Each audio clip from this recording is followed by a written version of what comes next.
How do we know that a cult is a cult? It's not through the cult leader. It's through the behavior of the cult members. That's how we know if it's a cult. If influence, what you see there is that there's cloning people, there's authoritarian control, because on the positive end of that, it would be autonomy, it would be individuality, it would be supporting people to pursue their dreams, authenticity. So on the negative end of that, what you get is cloning, people stripped of individuality. Everybody has to look the same. It becomes performative. It seems very manufactured. So everyone's like, hello, I'm so glad that you're in this environment. The currency is different. I call it the spiritual currency exchange. So for example, money is the currency when we need to do something for the cult leader or the cult. It's monetary, it's tangible, you can feel it, it's your time, it's free labor, whatever it is.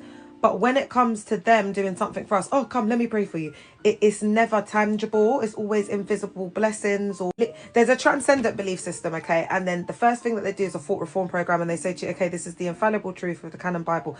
So now they make the prophet, the leader, whatever, synonymous with the canon Bible, synonymous with, you know, God, the cult, religious institution, whatever.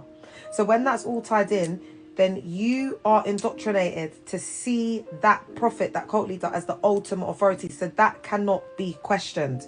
You cannot question what the cult leader is saying. See, I noticed straight away that this was cloning and that our was doing up replicas, because with cults it's very subtle. You kind of have to have been in it and behind the scenes to see the very subtle tactics. But basically, one of the big red flags is that everybody looks the same. And it's this whole ideological concept of cloning. That's what we call it in psychoed. So we're going to look at this in relations to Stephen Hassan's bite model.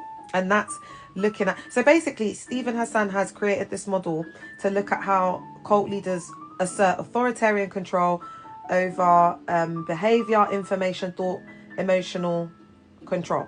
So this is basically how they indoctrinate you, like how they get into the mind and how they, you know, are able to control you and then, you know, manipulate you to see them as this ultimate leader with ultimate authoritarian control.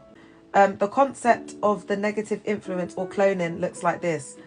So first of all, we need to explore, why do church cults clone people?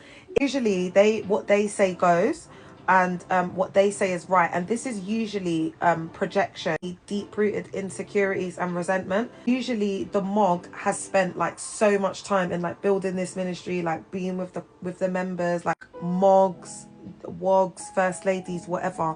They put on this smart, they act like everything's perfect because the way that they idolize these people. It was such a heavy energy. It was so much of my energy being drained. Crazy. Like, you see the pick me level, yeah, it's absolutely wild. I am telling you this from experience. You're supposed to come as you are, yeah. I get that they have like different ministries and you may need to tell people apart and this, but there should at least be a bit of individuality. Everyone shouldn't be looking like a clone. Like, the thing is, the reason why we can tell that this is like a replica and a clone is because a lot of these girls are young, but they appear to be like older, more of what a matured, like an auntie would kind of be wearing. Girls like these, they don't wear fascinators and stuff like that. It's giving pyramid scheme, like very top down, very top heavy down.